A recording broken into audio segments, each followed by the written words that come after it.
Try that.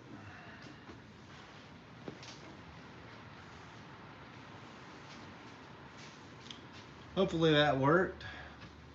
Let me know if you can hear me now.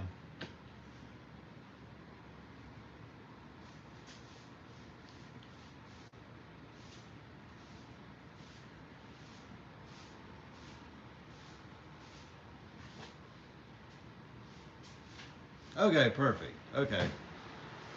Hope everybody's having a great Sunday. We are here at Andreas in Charlotte, North Carolina. I'm Brent, and this is our weekly live stream. We're going to be going over some of the things that happened at 944 Fest last week, so hopefully you guys were able to join us. If not, we'll just discuss that. We also have a beautiful 89 944 Turbo here that we'll be talking about. So sometimes I forget that my Bluetooth is on when I start these live streams, and there won't be any sound, but I'm glad you guys can hear me, and thank you for tuning in. Not only will we talk about this car, but I'll be happy to answer any questions that you guys have. Hopefully everybody's having a wonderful Sunday.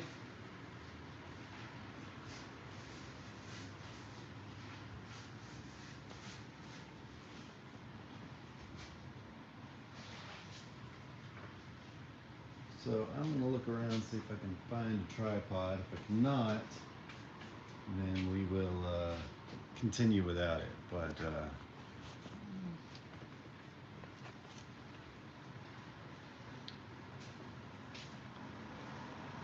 I got some of my banners hung up from 944 Fest last week. And let's see, I've got a swag bag somewhere.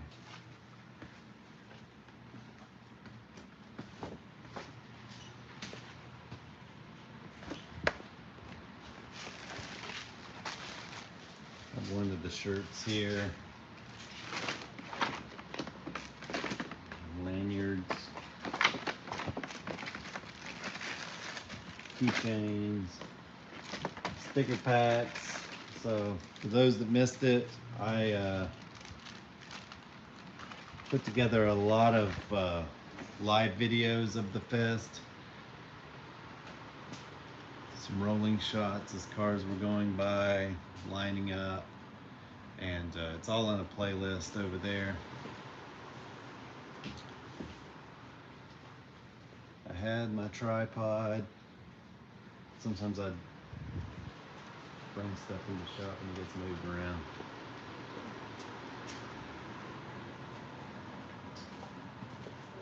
You seen it? I haven't seen it today. Yeah, last time I saw it was in the back of the. Probably in the back of my car, yeah. And it very well could still be in the back of my car, but anyway, guys, we got this beautiful 89 Turbo here. It's come in with a few boost leaks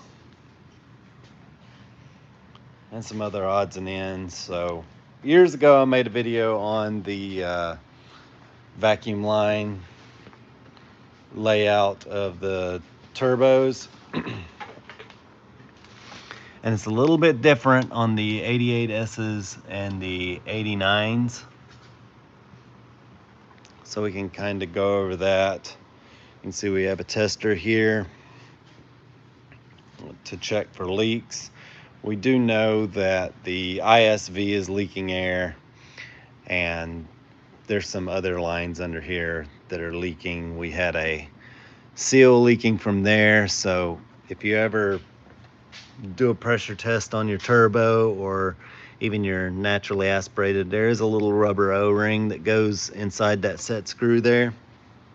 You can just pull it out and replace it.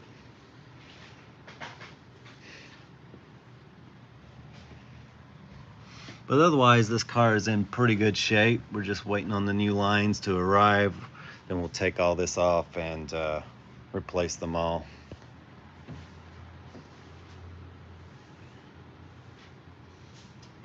But basically, how to check for vacuum leaks on these cars or boost leaks, it's the easiest way to do it is to get you a, this is a, I believe a I can actually look at the number. I think this is a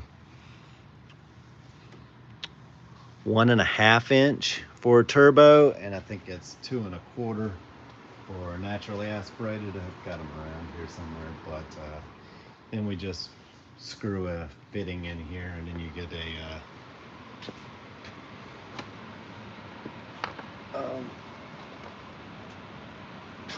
air compressor. I'm trying to get my air compressor out here. I got a bunch of stuff in the way.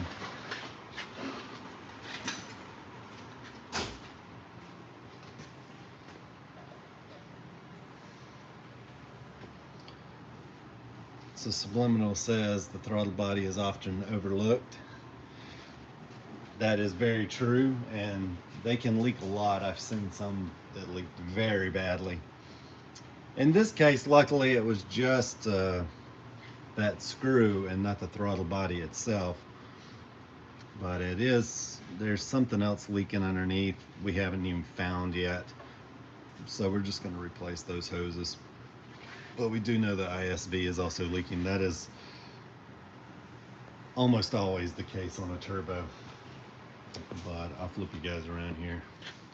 So to connect that, you can see we've got about 40 psi in the tank, and we have 0 in the lines. You want to make sure you have 0 in the line, and then you'll use your regulator here to add some to the line. Now this has a thing where it'll actually hold that pressure in the line. I'm just doing this for demonstration here. You'll turn it, and you don't want to go above about right there. You only want to add about 5 psi, and with this I can actually release the pressure from the hose. So don't want any pressure in this line when you attach it, and you don't really want any more than 50 psi in the tank. I'm gonna try and do this with one hand. You're going to attach it. You want to make sure that this goes all the way in until it butts up against that, and tighten it down really good. And you're just going to add very slowly, maybe about 5 psi at the most. All right, I didn't even add 5 psi. And you can hear the ISV leaking there.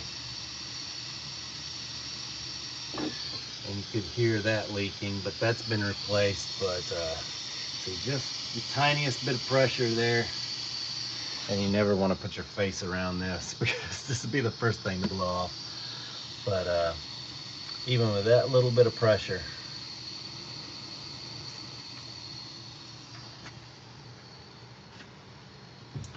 do not want any leaks in this system.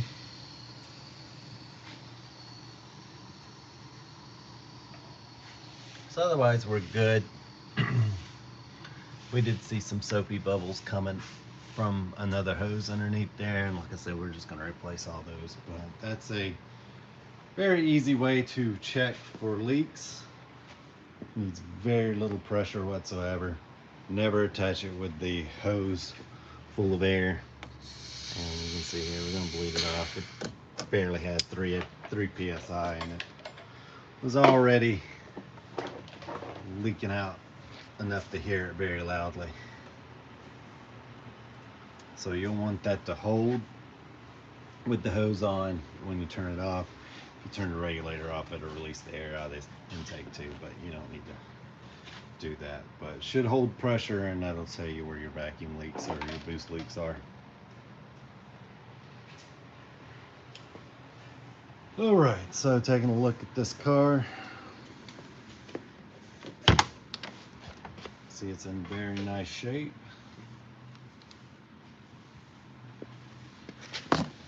Speaker up here, speaker down in the door here. You don't have one here anymore.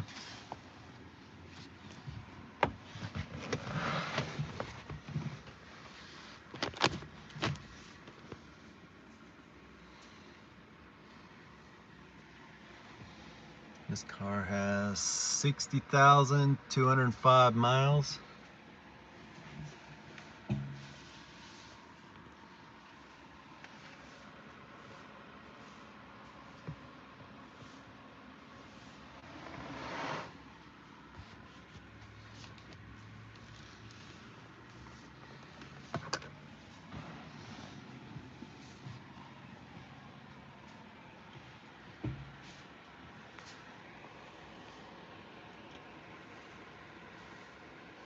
Overall, very nice condition.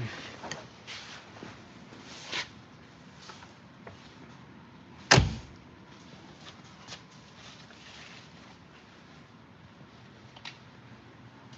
brakes that came on the 88 Turbo S and the 89s standard were monster brakes. He's gonna have these refinished, but on any other wheel I'll offer to clean these up, but these are very hard to do. So I'll let you guys see. This is what Turbo S brakes look like over here.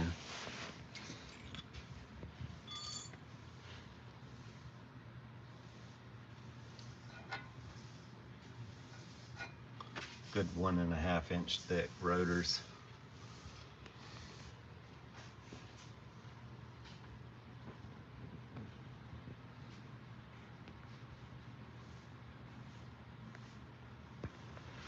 Absolutely massive. I don't have a regular turbo caliper to show you in comparison, but it's a lot bigger. I do have an NA caliper here. Oh, I'm ducking under stuff.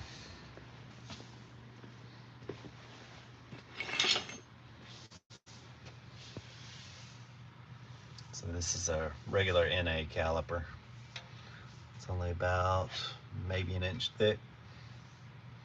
So that one's probably about that much thicker right there. I also have this climate control unit here. They're not in good shape. I might have one in better shape. Got a few of these, but he needs one for this car because it doesn't switch between controls. Usually if you have all the clips in place, I have seen it. I have a car out here right now where the servos have actually frozen up and will not work, but that's not particularly common. It's usually the head unit itself, so we'll swap in just another random head unit and see if the servos and the actuators will actually work, and if it does, then we'll see about replacing the head unit. So as it is right now, you can't switch between the heat and the air conditioning.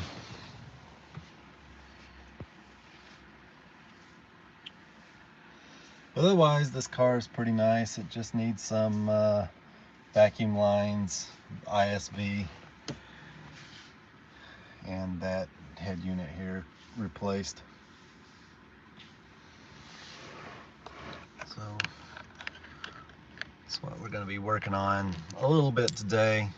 Go ahead and just pull the buttons off. If the buttons, look at this, when I pulled these buttons off here, that plastic came with it. You can buy these new. We're probably going to end up buying him some new ones. Yeah, they just fell off. Pretty common. And then this here, you can just pull this off without having to remove this, and then you're going to see 2 screws on each side, and that'll come out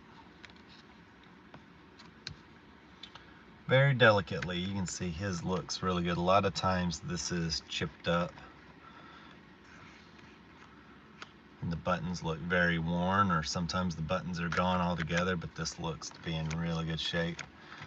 So what we'll probably have to do with this unit, if it's something wrong with the unit when we test it, we'll probably end up using all his stuff here and swap some good capacitors into it or something and get it working again. I have seen diodes burn up, and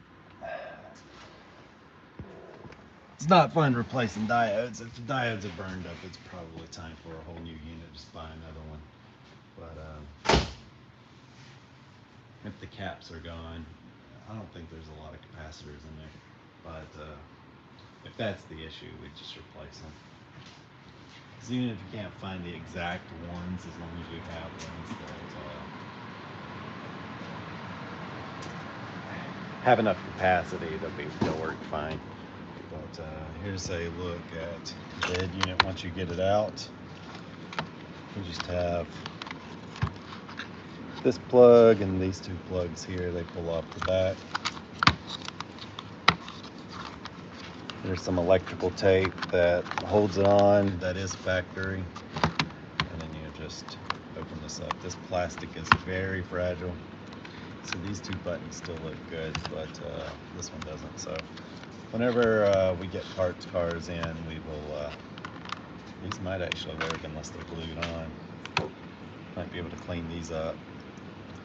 Hopefully we'll make those look good enough for him. These are in much better condition. Still got a lot of grip.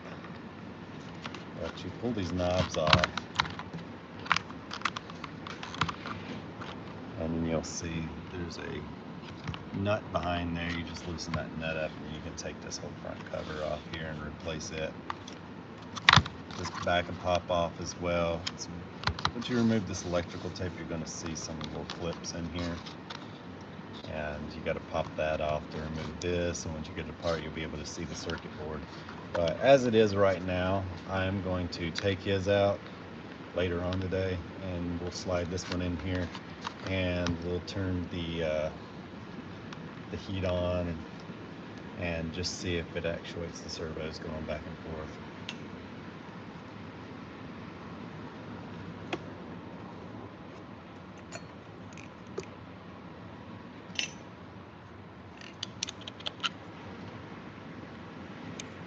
Same kind of thing happens with these old clocks. They stop working just because the capacitors go bad in them. You can just buy some eBay capacitors and pop them in. The harder, the tricky part to doing this is that this right here is the ground for the clock itself. So once you remove this, you've got to make sure that you get this soldered back to the body really, really well, or your clock just won't run. Sometimes I've even had to run a ground wire out here to just get it to run. I've run a ground here to the ground, and it's tricky.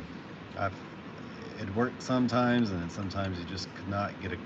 It's very hard to solder to this zinc coated stuff here, and you got to scratch it down, scratch it off really good. Now you can see that they put a special plate there that you necessarily can't get back on there. So sometimes you just have to add a ground wire there, but maybe I'll show how we rebuild clocks every now and then sometime in the future.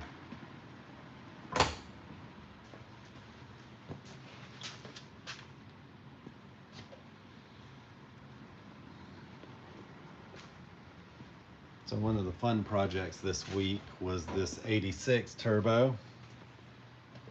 So we had it all back together and was test driving it. So when it came in, it was ripped half apart. We went ahead and cleaned up the head and rebuilt it, cleaned up the cam tower, rebuilt it, rebuilt the turbo, got everything back together, and this car was running great.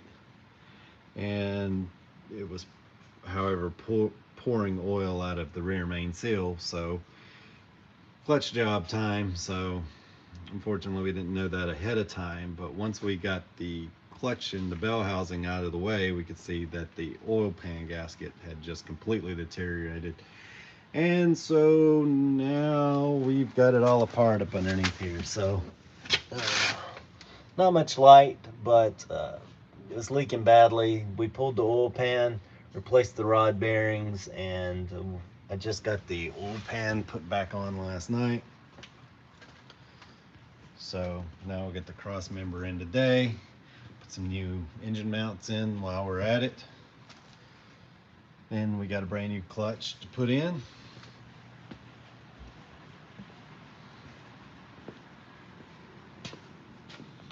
These are the old rod bearings here, not in the worst condition, but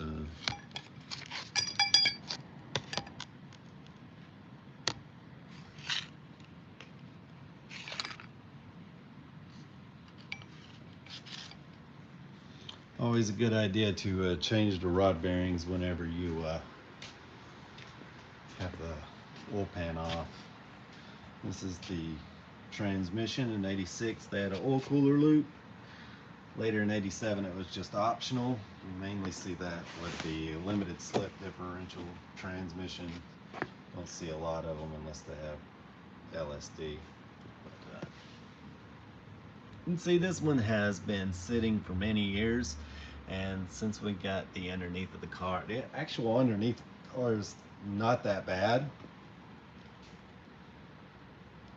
So it's just probably where it rained and knocked dirt up underneath it for years and years, but the actual car underneath is still fairly clean. So we'll clean all this off. We cleaned the oil pan off. It still needs a good pressure wash, but it looks a lot better than it was. It was probably half an inch of just grease and dirt underneath. And you can see how bad the oil pan, the belt housing looks. So once we get this cleaned up, then we'll just clean up all this other stuff before it goes back on, make it look a little bit nicer.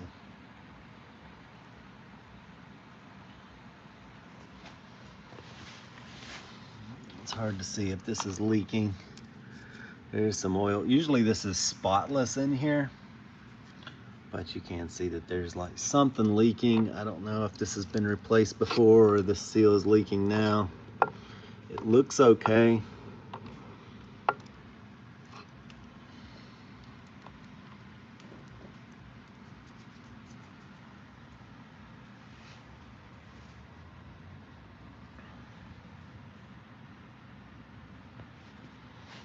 All right, guys, what are you working on this weekend?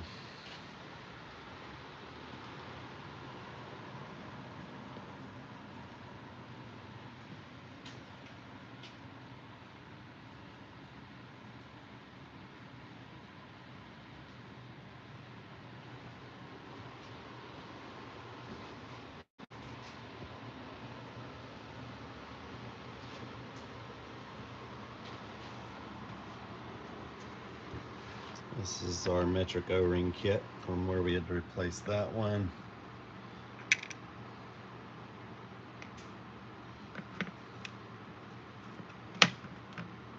This is the O-ring that came off of it right there. And this is pretty handy. So you can just go over this, set the O-ring down, and you know exactly which one you need. 8x2 millimeter. You grab one, put it in, and you're good to go.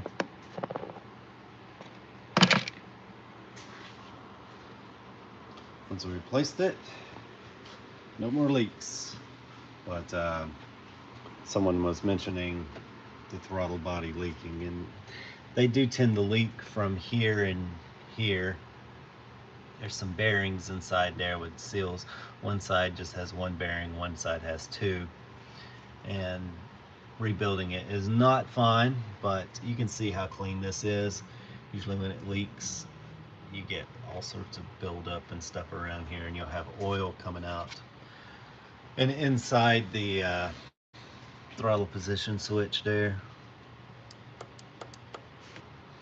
this all looks good, no air coming out, just right there. Very odd, but it happens. The heat over the years.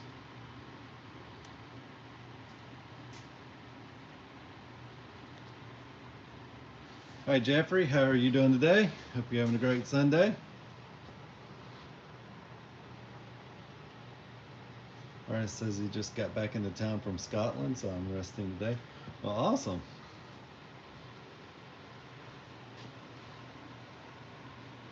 Things Brooke says, trying to figure out why my HVAC doesn't always blow a lot of air, thinking one of the servos occasionally gets stuck, but the one on the driver's side seems to move. Not sure where they're all located.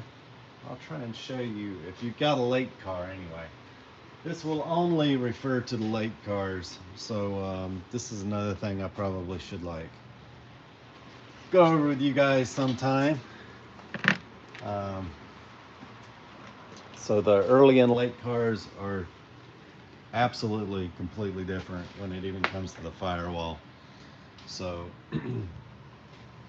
I've heard of people trying to convert an early car to look like a late car, and I can't imagine a worse nightmare. There's just too much stuff going on. I don't even like to have to get in there and work on a late dash when I don't have to. So yeah, not fun. But so he says he does have a late car. So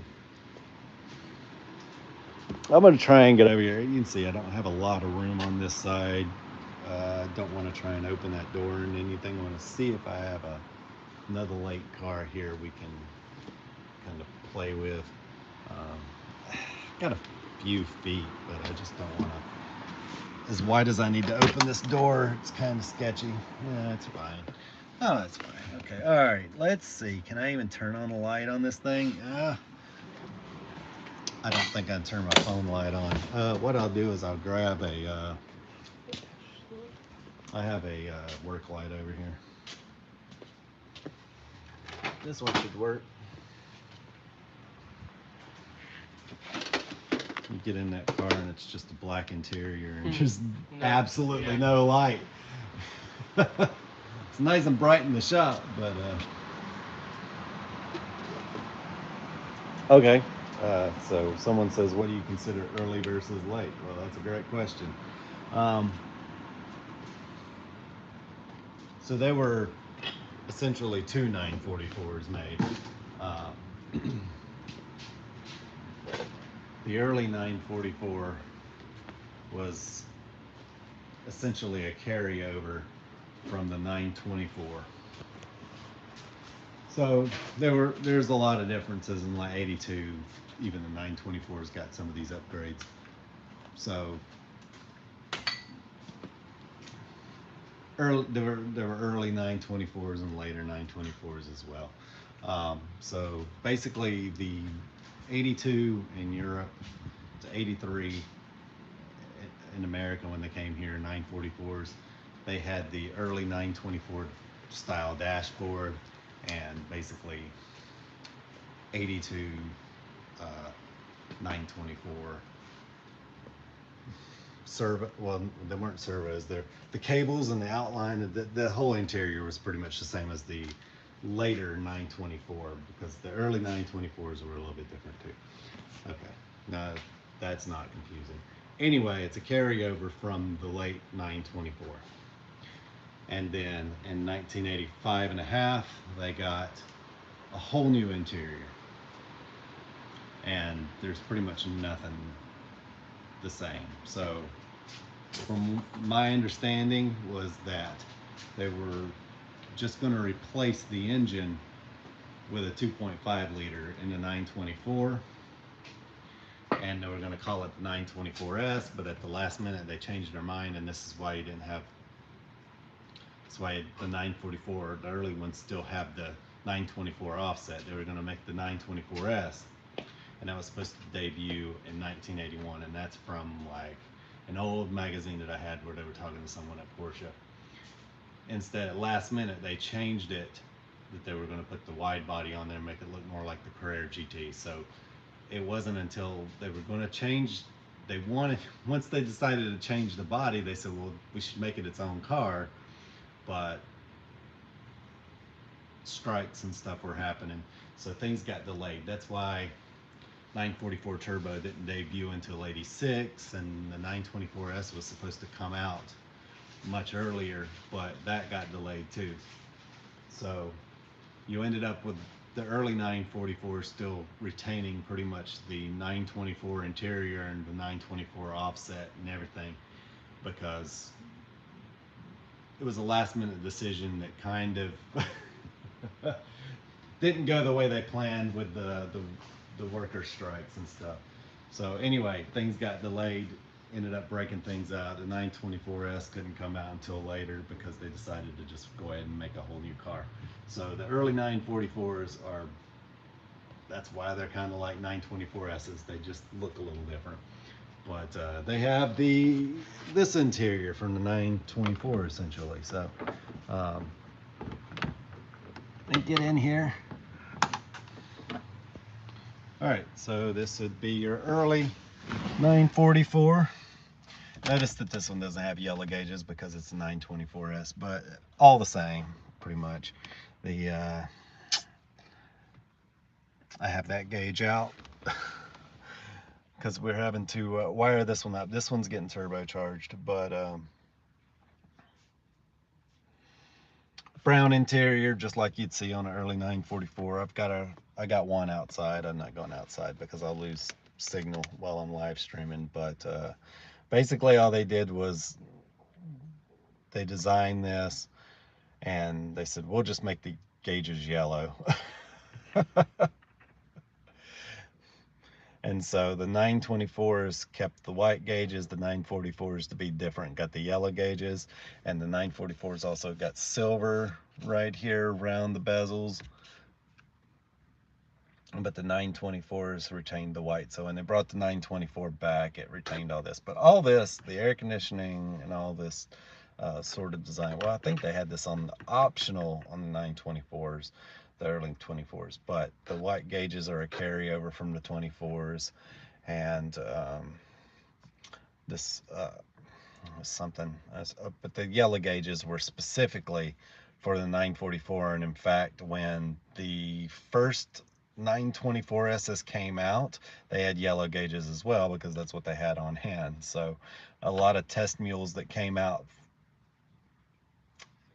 early production 924s still had the yellow gauges. Interesting little tidbit. And so a lot of people will see online, they'll say, oh, they made a 924s with the light interior. They did, but that was a test mule. But compare that to what you have in the 89. So after 85 and a half, they went to this dashboard. And they need to make it a little bit different.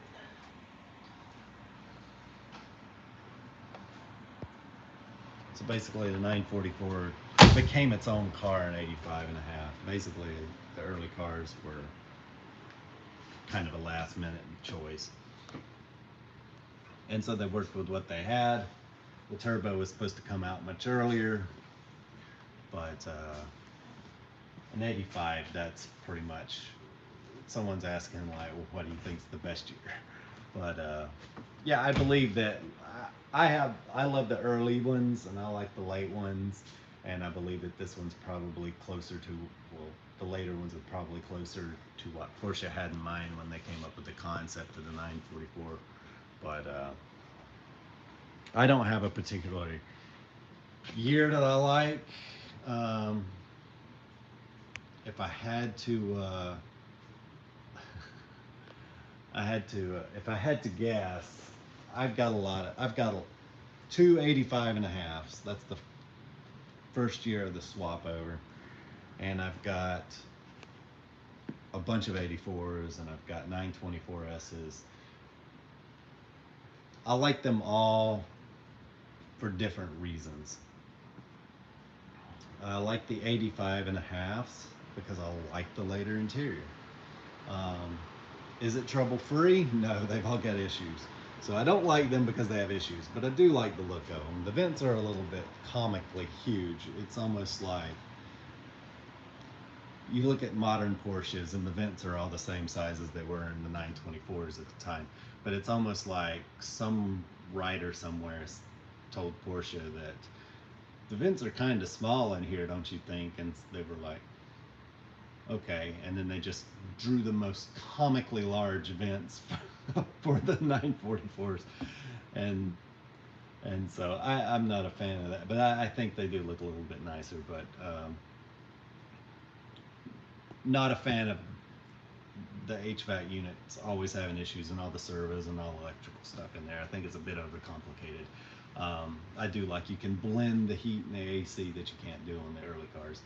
You have to turn the AC on and you have to turn it down if you want it like a certain temperature. But there's no way to like blend it and have defrost and all that stuff with it. But the early ones, I don't mind. I like the dash. I like the simplicity of it. I like the simplicity of working on them. But engine wise, 84 and 85 had the same engine, so there's nothing there. But when it gets into the 924s and you have the 160 horsepower ones, that's day and night. And the suspension's a little different on the 24s too. So You'll see me driving my 24S a lot because it's not as soft as the early 944s. It's a little more sporty, but it's not harsh. It's just tight. So honestly, I like the 924Ss. I like the body of the 944 better. Who doesn't? And I like the later dash. But to live with every day and just drive and have no problems, I would just choose a 924S and obviously the bump in power. Robert Kaplan said, saw you at the fest, wanted to say hi, but it's too starstruck fixing to do my front wheel bearings. Do you have any issues with the SFK bearings from China? Is that the best bearing? We use those. I've never had a problem with them. I've probably had mine in for 10 years now, so shouldn't be a problem at all. Yeah, whenever you see me out, just say hey. That's no problem. Always glad to meet people. Jeffrey says, what? This? Oh yeah, I read that comment. Okay, but yeah, I don't really have an opinion on those, so I own a bunch of different ones. 84. I had another 84, and I got probably 5 924Ss and 2 85 and a halves, and a turbo, just all over the place. I don't really have issues with any of them, but you're gonna have to put a lot of with the later cars. They just have issues with the HVACs all the time, constantly. You get them fixed and they're perfectly fine, but it's not fun. It's not fun trying to fix them sometimes. So I prefer the old cable-driven stuff for the early cars a little bit better.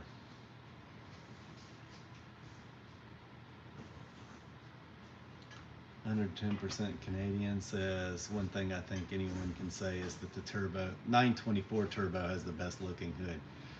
Yeah, everybody likes that NACA duct on them.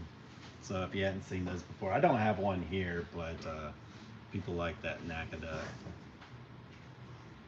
And as far as I know, I was actually functional on those cars because they didn't have intercoolers, so it was a lot of heat built up right there. But a lot of people like the grills on the front of the 924 turbo too, but those were actually not functional, and it's a low pressure zone, so keep that in mind when you're thinking about trying to add an intercooler to your car.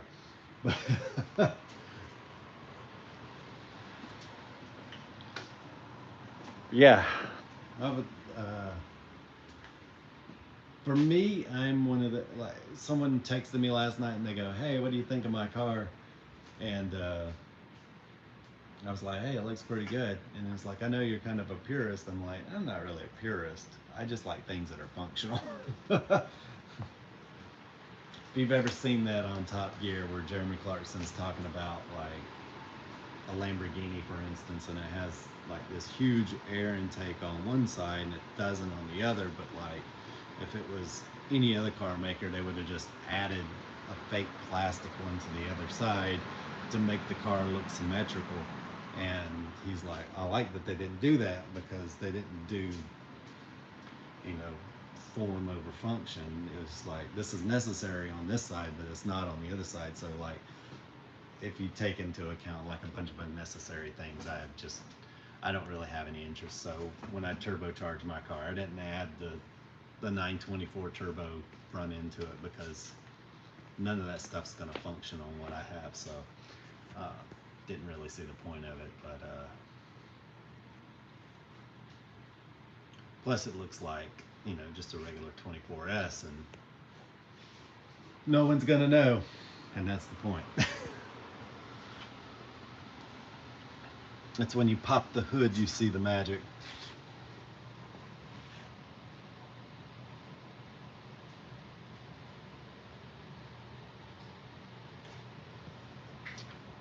So, Aiden says, do you recommend any specific front end reseal kits? 944 online looks good, but I'm not sure if it has everything.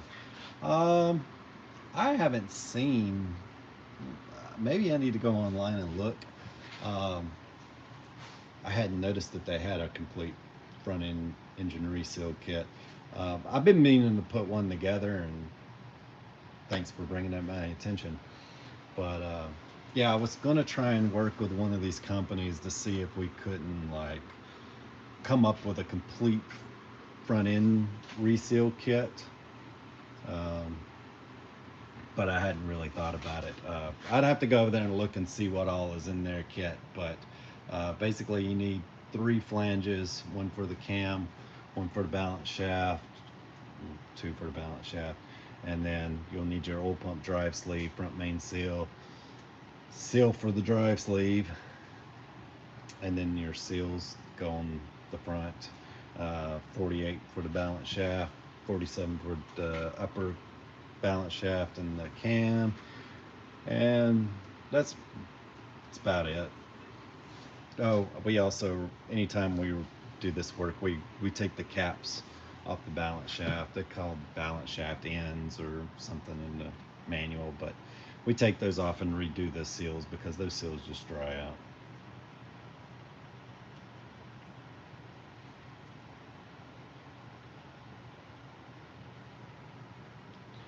And but yeah, I'd have to look at it, but if it says it's got everything, that should be pretty good. We use the Victor Wren seals here. I don't use anything else. Is it Wrens or Rhines, however you say it? But those seals are pretty good. And then as long as you replace your flanges, while you're in there, if you're doing the water pump, just do the oil cooler seals. It's just going to make life so much easier. It's easy to just pop it off and slide it out. It makes life so much better. But unfortunately, I haven't seen anything as far as what's on their website. Okay, what do you think about replacing existing lights for LEDs? Are you talking about in the dashboard? If you have a late 944, you pretty much have to do that. There's just no other way. Don't replace the warning lights in there. That just causes all sorts of goofiness with the electrical system. Sometimes it works. I've had guys put them in there and they work fine. Other times, not so much. And plus, their polarity. So you have to make sure that they go in the right way and all this stuff. But I've seen goofy stuff happen with them. Don't worry about the warning light. Sometimes you'll put that warning light in there, especially the big exclamation point one in there. You just put it in there and it stays on. You go back to the regular bulbs, it doesn't do that. It doesn't happen every time, but it happens. But as far as like brightness in the dash, go LED all the way. No way. Don't. You have to. There's just not enough light in there. And honestly, like the gauge lights in my early cars are pretty bright, but I do have LEDs in one of them. And when I get out of the car, I don't like really the look of them, but when I get out of that car and I go to drive another car, they're so dim and yellow. So I'd recommend that for all the cars actually. Just go ahead and do the illumination and gauges uh, with LEDs. As far as headlights go, um, if you've got the stock DOT lights in there, the sealed beams, yeah, just throw those in the trash. Those things are just migraine creators. Um, I again, I'm not a purist, but I tried to hold on to those lights as long as I could, and I was driving back Yeah. from my sister's house one night, and it was so dark. I put a new harness in there to get even more power into them. So the high beams were amazing, but they're only 35-watt low beams. Yeah. That was what was legal and that was the standard at the time. Whereas like all um, H4 lights are 55 low beam and 60 high beam. So your high beams don't change, but you get that brighter low beam. I got a migraine just driving. I couldn't see anything. Anytime a car came by, I'm like, I'm like, I just see darkness. I couldn't even see my own headlights. And so I said, you know what, we got to do something. So that's when I went to the H4. I bought a pack for H4 and I already had the wiring harness, plugged it in, and I went a little overkill with mine. I could put like 120 watt bulbs or even higher in mine because I used I think it was 10 or 12 gauge wire when I built my harness, and it's, you don't have to go all that crazy with it, but because I wanted my future proof in case I decided to do something crazy and put even brighter lights in there. So the lights that I have in there are Sylvania silvers, and I'm getting around to the LEDs. So I have LEDs in some of my cars, and I have H4s with a wiring kit, and the wiring kit with the H4 is still obviously yellower than the LEDs, but it's natural. It still looks stock, and they're so much brighter than the LEDs. So it's going to depend on what LEDs you get as well.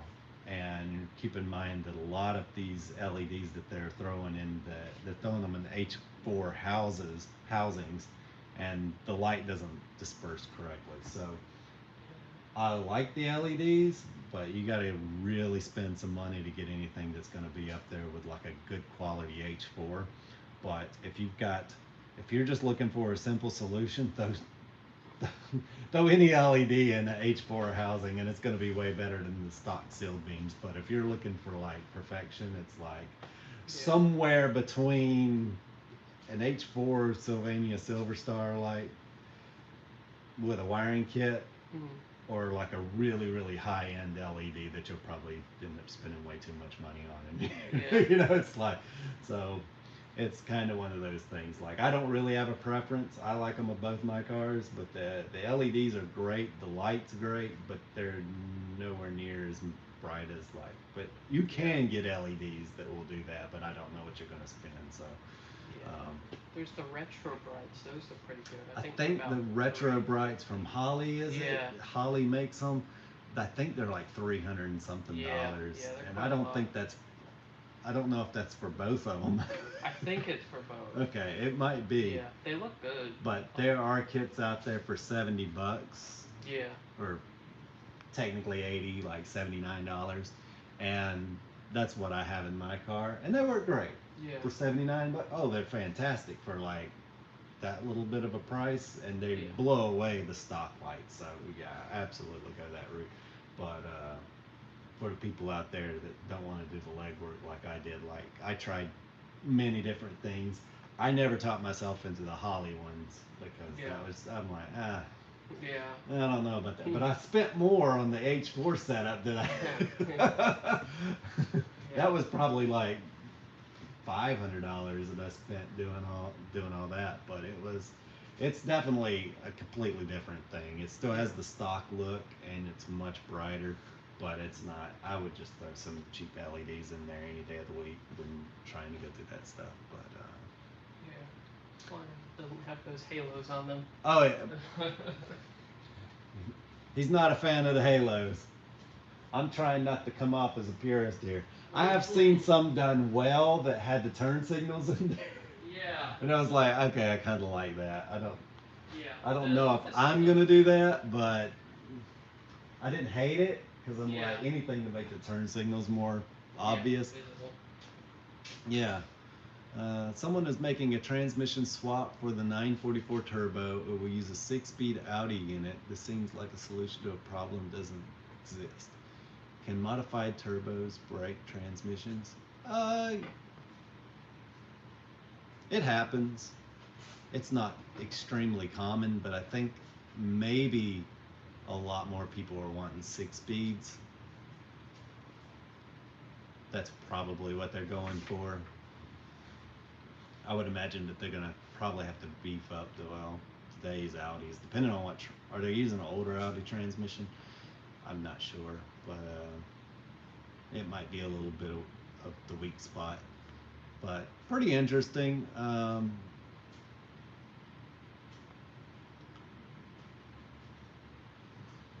mean, why stop at 6 speeds? Let's have a 7-speed. Aren't we already up to like 8 speeds now? Like there.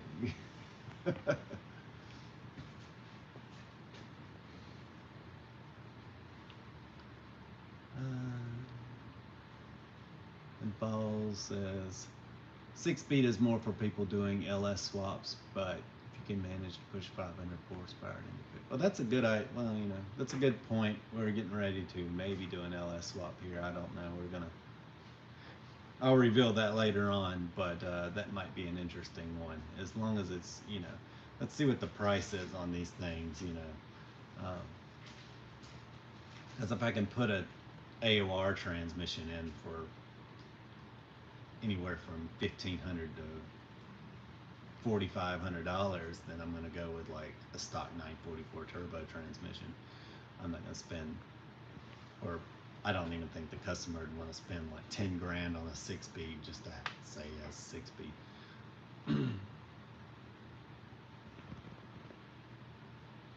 Aiden says, keep us posted if you put together a reseal kit. Oh, well, also, yeah, I'm definitely, I got to remember to do that. I need to put that on my list of things to do. But I thought about putting kits together and doing it with someone like 944 online maybe, or guys that sell the parts, so that way I don't have to assemble it. I can just say, hey, I want these parts in my kit, and we can sell them that way. Because we do hundreds of these cars, and I know exactly what I want, and if it would benefit me to buy everything in one kit as well, because we do a lot of the same work over and over and over. So definitely. Vintage says, hi Brent, hello, I hope you're having a great Sunday. What would be the possible cause of a tight manual steering rack all of a sudden not returning to center?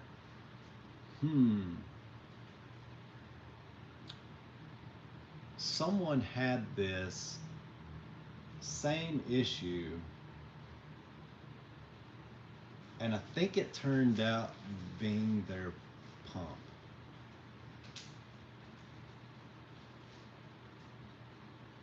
But for it not to return to center, it's also possible, but this would have been more of a slow, but maybe not. It could be the steering shaft itself. So my first car that I bought, for years I lived with it. If I turned it to the right, it was fine, easy to turn, wouldn't return to center, and when I turned it to the left, it was very stiff and difficult. No, it turned out just being the steering shaft itself. I replaced that and made a world of difference. So it's very possible if it's not returning to center, there's all sorts of things. I mean, there's luckily the steering system's pretty simple, but there are a lot of things that could probably cause that. It could be that the rack is starting to fail, but I would lean towards, I told the last person that it sounded like it was probably their steering shaft, because I had a weird but similar issue, and it turned out being his pump, but not returning to center. Yeah, it could be a combination of things, but you never know. It could be bad bearings in the steering. Yeah, I would check those. Try spraying the steering shaft, like both of the universal joints, down, like heavily down, and like at every angle you can get with some PV blaster, and just like turn the wheel, turn it back, spray it again. I mean, just let's see if the rust falls off there and see if that helps any. That's where I'd start before I get into anything else. John says, hi Brent and friends, hope all is well. Yes, we're doing great here, and hope everybody else is too. Just hanging out, having a blast. I'm sure everybody's tired of looking at me, but I get distracted. I'm sitting here reading the comments. John says, I have a winter job planned to replace the front engine mounts. Looking at the mouth, they don't get good reviews, so it's either Inline, Lindsay, or OEM. Go with OEM. So, yeah, I don't know what the Renline ones are.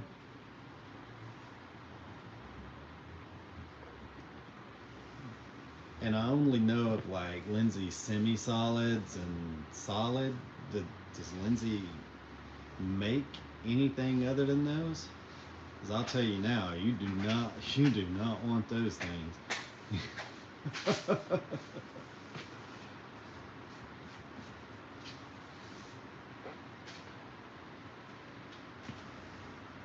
So, I they have their purpose and they're specifically for race cars. So I'm not knocking them. I'm just telling you on the street, there's a lot of guys I've run into. They're like, my car is just awful. It will. I don't know how to put this because you would say it'd shake the teeth out of your head, but it literally will just knock the teeth out of your eyes out and everything else with those mounts. So they do have a purpose. They're for race cars, and but the but for the street, if you're wanting something for the street, you'll want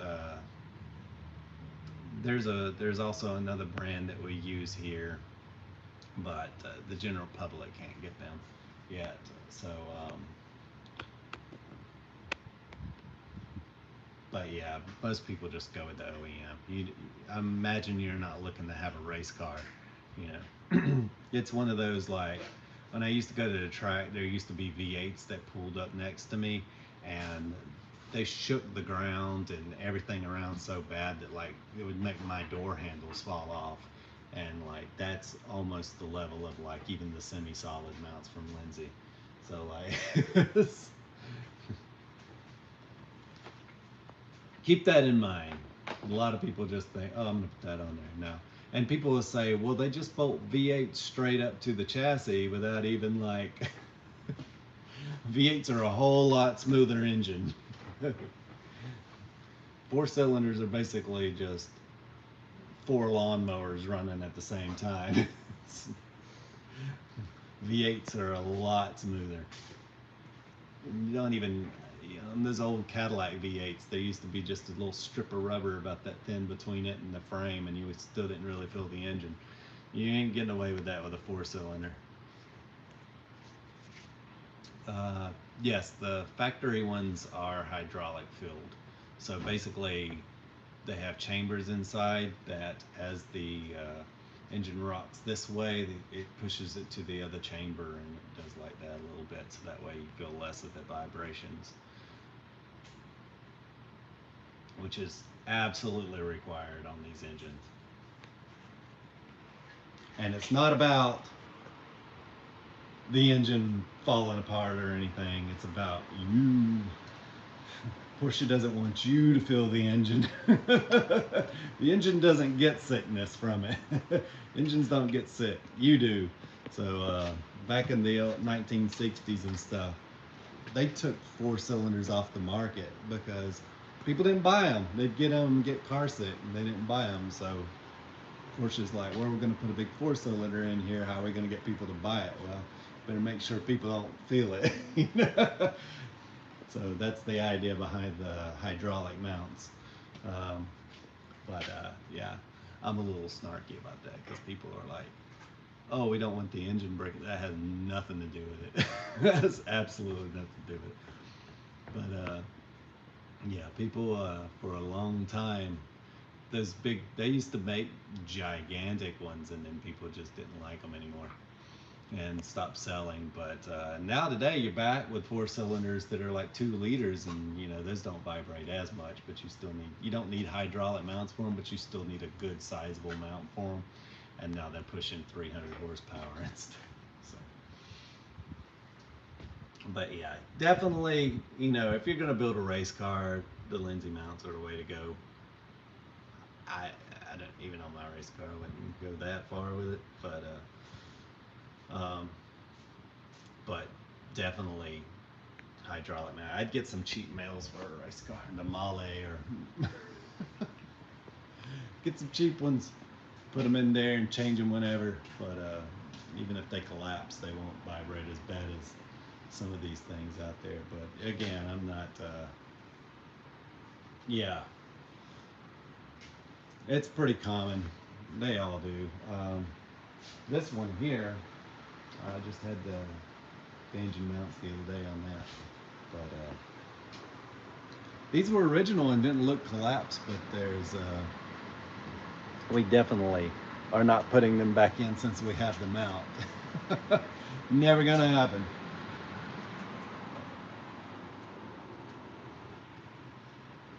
I guess they managed to get in the trash.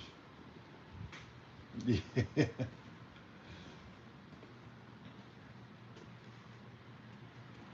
But yeah, I was going to show you guys some original old engine mounts.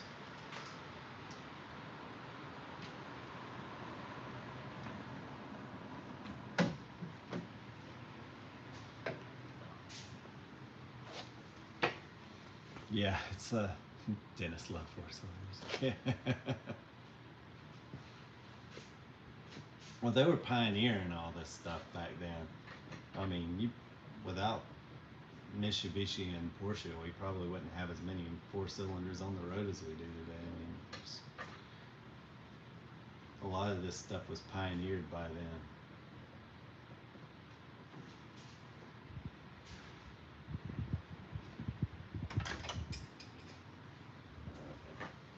What'd you lose? Oh, is it that slit thing that goes? Oh, those things. When you find them, they're broke. Yeah, And then when they're not broke, they don't fit anyway. This one was fine, I just dropped it. Oh.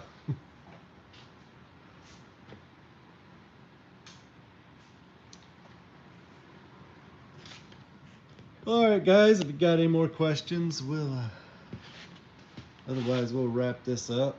And before I go, I'll show you this clutch we pulled out. So it looks like maybe it was changed at some point. Either way, it was very hot at one point.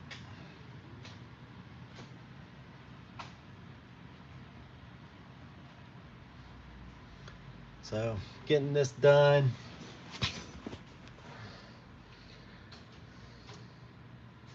Said, look, the car itself's not that dirty. It's wild. We have not cleaned that, and if you go up in the front of the car, the heat shielding's still nice and shiny silver, but I don't know how that happened. That's just wild. But anyway, guys. All right, guys, appreciate you coming out. We're gonna wrap it up right here. We actually managed to get a little bit over an hour out of this one. But thank you guys all again for joining us, and we'll try and do it again next week. So hope to see you again then. So have a great week. We'll see you soon.